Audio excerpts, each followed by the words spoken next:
Welcome to This Day. It is Saturday, April 12th. I'm your host, Bree Cox Kennedy, sitting in for Mr. Michael Taylor. It's good to be here with you today on a Saturday. On today's show, we have Hoag Orthopedic Institute with Dr. Brandon Hagverdian, orthopedic surgeon. And then later in the show, we have Fit Brain Club with Grace Carpenter and Dr. David Law. They're going to be talking to us about the dangers of delirium. So stay tuned for those interviews. In the meantime, folks, we want to keep you informed. We've got an Easter buffet. How fun is this going to be? Break bread with neighbors, friends, and family at Clubhouse 5 Easter Buffet. Make your plans for Sunday, April 20th at 1 p.m. Prime rib, Cornish game hen, cold poached salmon, fresh fruit, seafood salad, Greek salad, all the fixings for a beautiful Easter buffet. Tickets are on sale now at Clubhouse 5, $38 for adults, $19 for children, ages 6 through 10, and no charge for kids under 5. For more information, call 949-597-4382 or email recreation@vmsinc.org. Let's take a look at our 5-day forecast, folks. We've dropped significantly, the temperatures have, from what they were during the week. Today's high is only going to be about 77, dropping down into next week to the high 60s. Lows are going to be in the high to mid 50s, high 40s to mid 50s. So all in all, much cooler temps from last week. Seems like this time of year, the weather is always fluctuating, trying to get from spring to summer. Our sunrise this morning was at 6:24 a.m. Sunset will be at 7:20. This photo was sent to us by Judy Blondo. Beautiful flowering tree there. Stay with us.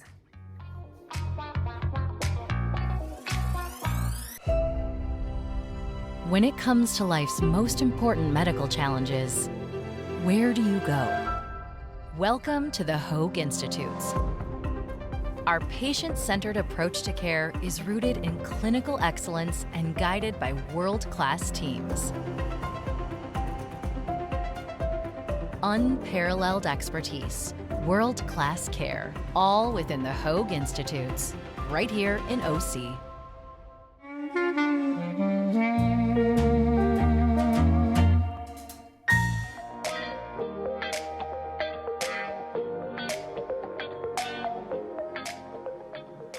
Welcome back to the show, everyone. We have another specialist, a foot and ankle specialist, with us today from the Hoag Orthopedic Institute. We welcome Dr. Hagverdian. That's it. I Perfect. got it. I nailed it. I'm so excited. From here on out, we'll call you Dr. H, as everyone else does. Absolutely. Welcome to the show. Thank you for having me. Thank you for coming. You brought a prop with you today. I'm excited to talk about that. I did. Because it looks like it's very supportive, and I want to know your ideas on how certain shoes fit with certain sports. Absolutely. But first of all, I want to know a little bit about yourself, about your background. Tell us, how'd you become a foot and ankle specialist? Yeah, well, I'm proud to say I'm an Orange County native, so I grew up in Mission Viejo. I spent most of my time here learning and training in school. Attended Capital Valley High School and then did my undergraduate medical training at UC Irvine. I then decided it was a good idea to experience a different part of the country, so I went out to the East Coast. I did my orthopedic surgery residency at the University of Pennsylvania, and then my specialty training in foot and ankle surgery at Duke University. But then I decided it was a good idea to come back to Orange County weather, so I'm back now. And in terms of my interest in orthopedic surgery and foot and ankle surgery specifically, I was really enamored with the ability that we as surgeons in orthopedics and especially in foot and ankle to offer patients a real intangible and especially immediate benefit. And it's not a very common phenomenon in a lot of medicine, but for us it is. It's also a rich field with a lot of diverse pathologies and conditions that we treat on a day-to-day basis, and that's what really keeps me engaged and focused with my patients every day. So I'm really proud to be a part of this specialty in the field, and I'm grateful to be able to take care of patients with problems in the foot and ankle. Wow, congratulations. Thank you. Such a wonderful accomplishment. And now the foot is so, it probably feels like you're doing a different job every single day, right? Absolutely, yeah. It's in a lot of specialties in surgery, we oftentimes do the same surgeries back to back to back. It's not the case for me, and I think that's what really keeps the day exciting and allows me to treat patients on an individual basis. So what are some of the most common injuries that you're seeing or treating for your patients? Yeah, absolutely. And like I said, we treat a wide breadth of conditions in the foot and ankle. Everything from bony and joint injuries like fractures or arthritis of the joints in the midfoot, hindfoot, or forefoot. But we also treat soft tissue injuries like tendon and ligament injuries. They can be overuse related conditions like tendonitis, all the way to acute injuries like ruptures in young athletes. I can go from seeing a patient who's older with a chronic toe deformity to a younger collegiate athlete who experienced a sudden injury to their tendons. And so it's a wide breadth of conditions that we treat, but the good news is there are both surgical treatment options, but also great conservative treatment options. And that's really my goal with every patient, is to start off with good conservative care that hopefully alleviate their pain and get them back to full function. But if we need to, if we have to take that extra step, the great news is we have great surgical options for virtually every problem in the foot and ankle. And so we have that as available opportunity for us. So Dr. H, at what point should somebody come in and see a specialist such as yourself? And the reason I'm asking is I had a golf game scheduled with a girlfriend on Sunday. And she canceled the golf game. We're doing golf and then dinner. She canceled the golf game because she said, well, I hurt my ankle, so I probably should stay off of it. It hurts pretty bad. Yeah. And then they thought, well, she and her husband thought, oh, well, maybe we should go have it checked out. Right. Turns out she's walking on a broken ankle. She sends me a picture. It's literally black and blue because she's apologizing for not only canceling golf, but also canceling dinner. And she sends me these images, and I'm like, are you kidding me? Right. How long have you been living with your ankle that's black and blue, inflamed? There's never a time that's too early to seek treatment, especially expert treatment with people who treat foot and ankle conditions every day.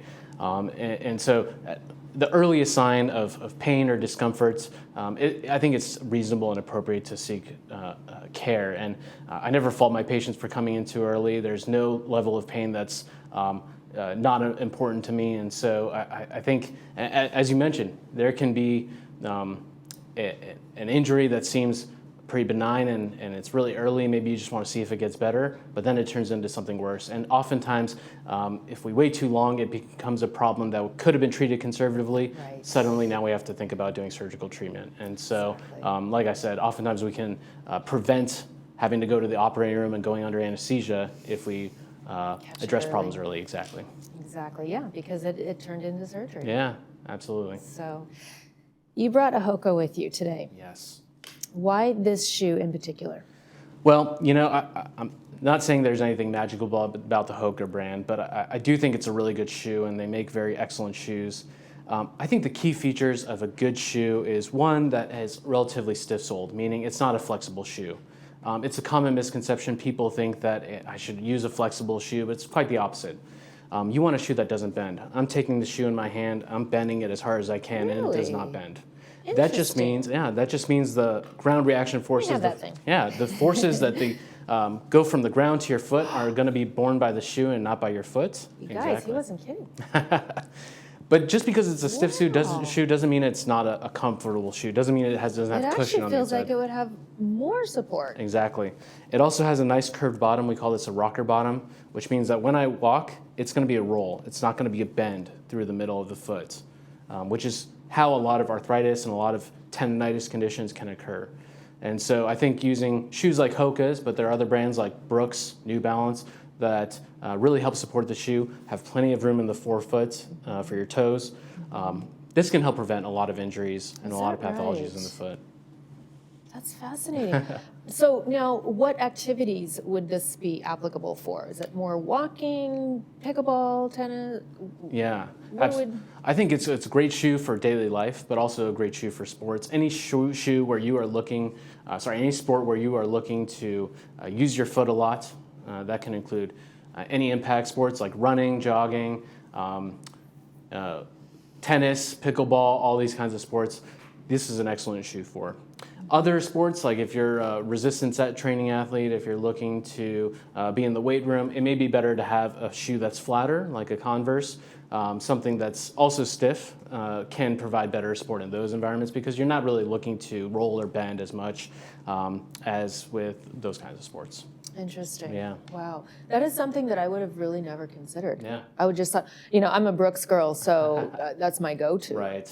And I would use that for absolutely anything that I do that's active. Yeah, absolutely. And there's a variety of different shoe options that have these features. They're not necessarily inexpensive. They do range typically between $150 and $180. You can sometimes get them on sales. But the good news is they're very durable shoes. I have a pair that I've worn for about the last 3 to 4 years, and they do not break down. As opposed to you get a pair of shoes that's $50 or $80, they start to break down within 6 months. So Sure. There's a difference in the construction, but that's worthwhile. Interesting. Yeah. Good to know. Yeah. So in your practice, do you also see a lot of bunions? I do.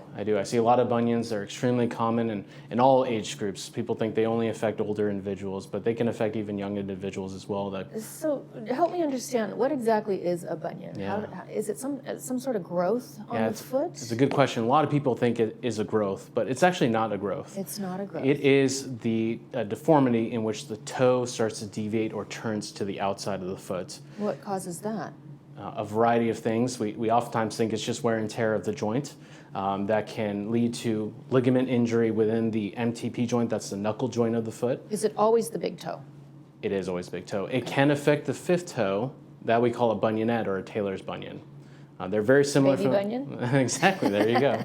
It's a very similar phenomenon and treated differently, but we have a variety of different options for bunions and bunionette deformities. So does it always result in surgery? No.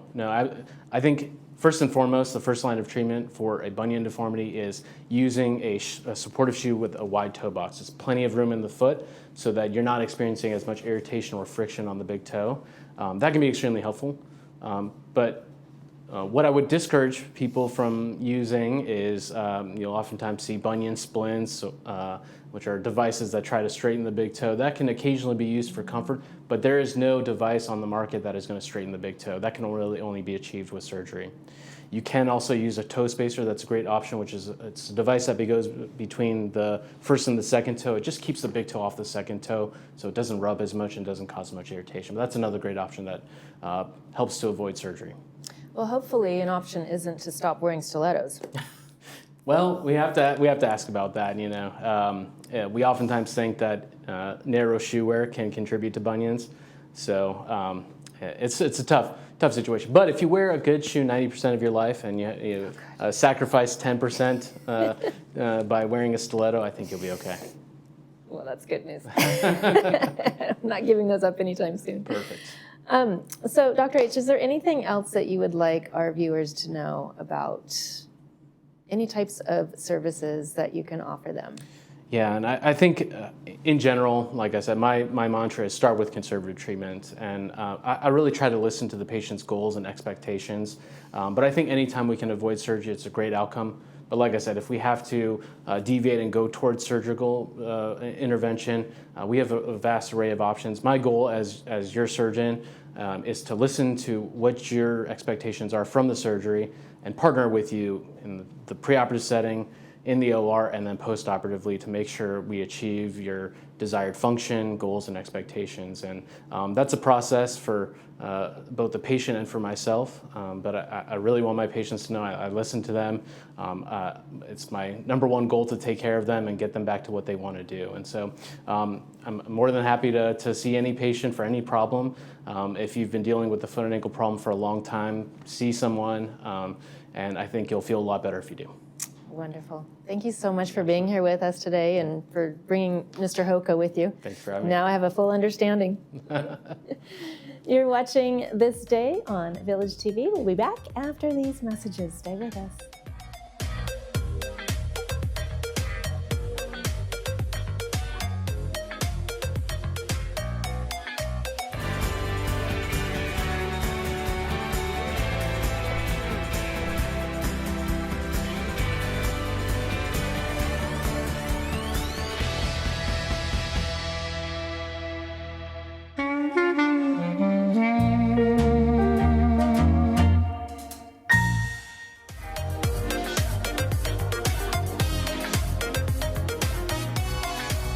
Welcome back to the show, everyone.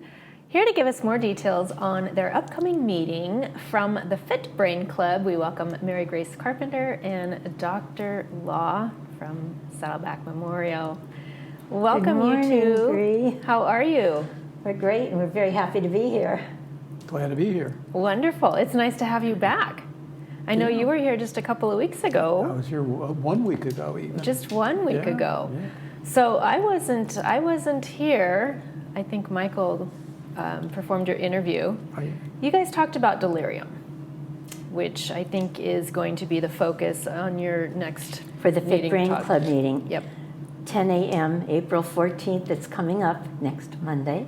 that's coming up quick already, isn't Yes, and they're always in the Performing Arts Center, it? Okay. Clubhouse 3, Gate 3, Clubhouse 3, the second Monday of every month. So everybody is getting used to the drill of marking their calendars. Perfect. Because we have wonderful speakers like Dr. David Law and Janine Hooper, the RN who works on his team. And as a club, our aim in getting doctors and people from Saddleback is to educate our club members, basically to be proactive and be hydrated. Because if they're not hydrated when they come in and meet Dr. Law's team in the hospital, then we get into that state that we call delirium. So if we can get them to drink everything from water, milks, anything that will hydrate them all day long, they'll be in a better position when they get to Dr. Law. So Dr. Law, give us a couple of touch points. What is delirium? Well, delirium, as we think about it in the hospital, it's a clinical entity that's well defined. Now, people use the word delirium, delirious, I'm deliriously in love, that was a deliriously wonderful concert, but really the statistical manual defines delirium. It is the acute episode of confusion that so many older adults are at risk for. Now, acute, this is a cognitive impairment that occurs within hours to days. Now, it's completely different from dementia. Interesting. Dementia is cognitive impairment, which is slowly progressive over months and years and years, Sure, and is you see a not gradual reversible. decline. The good news about delirium, if it's identified early enough and managed appropriately, it's reversible. The problem is it's very common in the hospital. Why is that? It's common because we have vulnerable older adults with a lot of comorbidities, which lead to vulnerabilities. But what the statistics show us that 1 in 4 to 1 in 3 older adults will become confused in the hospital, and it's missed. It's missed much more often than it's picked up, and if it's not managed properly, the outcomes can be devastating. What are the effects of it? Well, let me tell you what the features are, as long as we're talking about Sure, this. sure, yes. The first thing is acute onset, some kind of cognitive defect within hours to days. That's It's almost very, like a switch that's been flipped. something's off. It's like that. There's something off about grandma, that kind of thing. And it can fluctuate. So a patient can be cognitively intact in the morning, and in the evening can be cognitively impaired, and the next morning can be intact again. So it can fluctuate. So that's one of the problems. And they're not hydrating. Well, now, dehydration is certainly one of the factors, but yes. only one. Yeah, that's the one But we your deal point, with them, your yeah. point is well taken. Thank you. Now, the second thing, the most important feature of delirium is inattention. Inattention. Inattention. Whereas maybe the patient was reading the paper in the morning, eating their breakfast, or brushing their teeth, they're just sitting there looking out the window.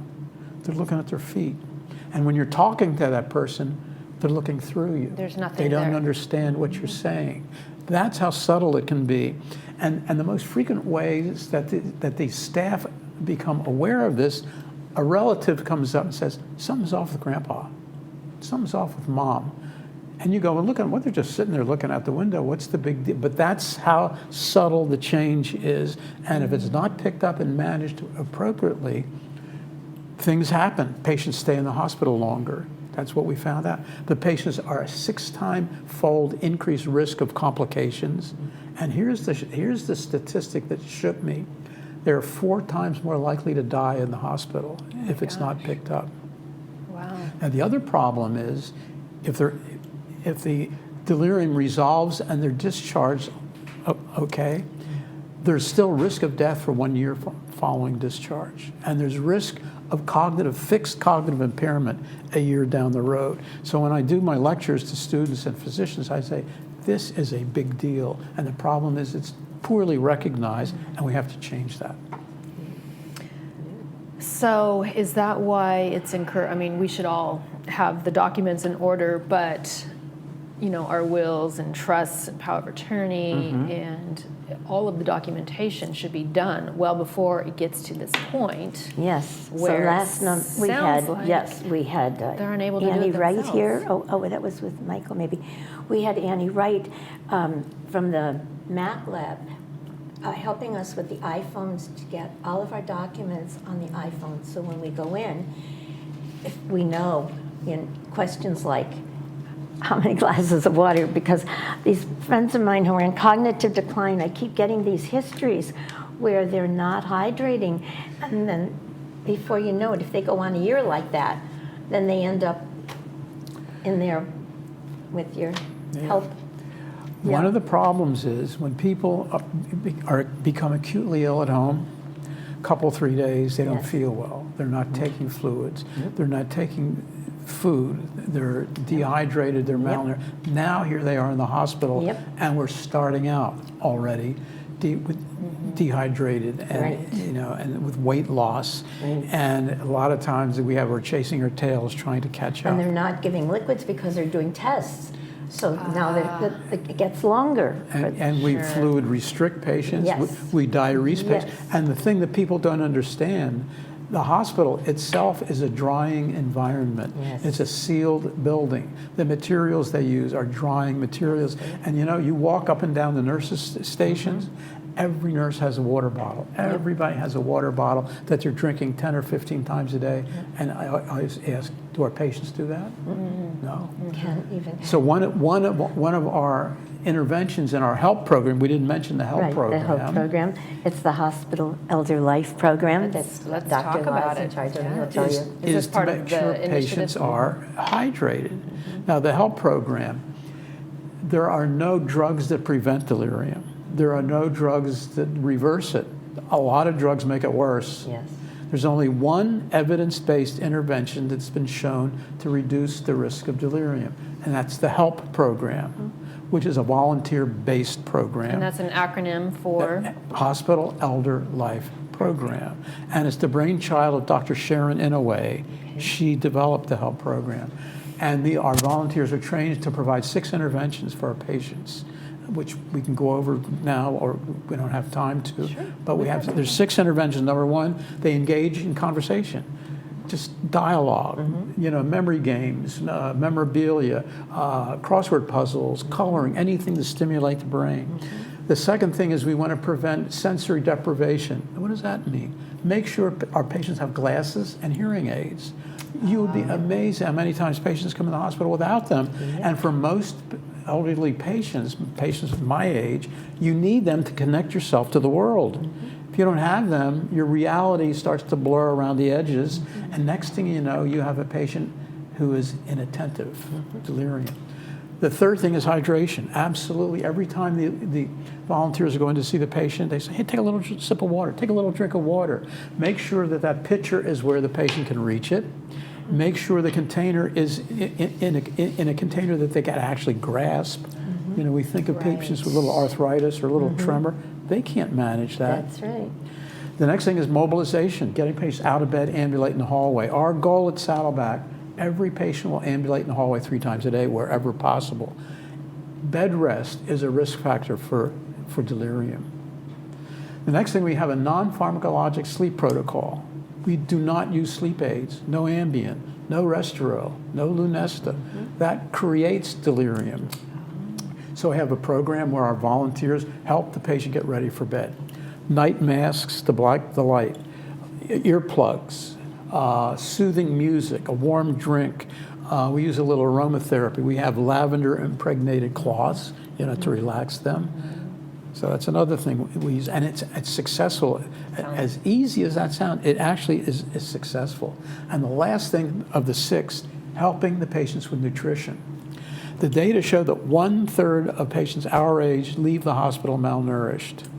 Now, if you ever saw the trays when they're delivered to our patients, these hermetically sealed packets with the cutlery and the condiments and the salt, how are they going to how do you manage that? So really, it's the role of the health volunteers to come in, open up the packets, present the tray, maybe cut the food, maybe even feed the patient. But those are the 6 interventions that have been shown by randomized controlled studies, several randomized controlled studies, that reduce the risk of confusion of delirium by up to 50%. And I got to brag on Saddleback. Saddleback is the only hospital in Orange County that has a HELP program. And we may be the only hospital in Southern California with a HELP program. Wow. Just to let you know. Wow. Well, on that note, sounds like a very important meeting, and I wish you the best of luck on that. Thank you. And thank you both so much for being here. Appreciate all the insight and wonderful information you've offered. Thank you, Bree. You're watching This Day on Village TV. We'll be back after these messages. Stay with us.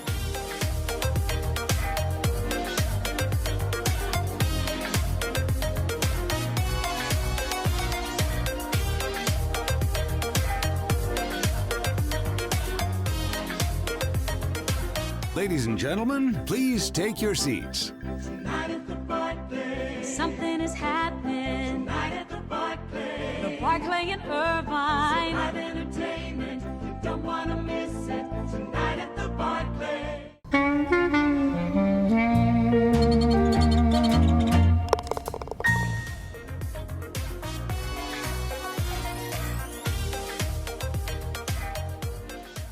Welcome back to the show, folks.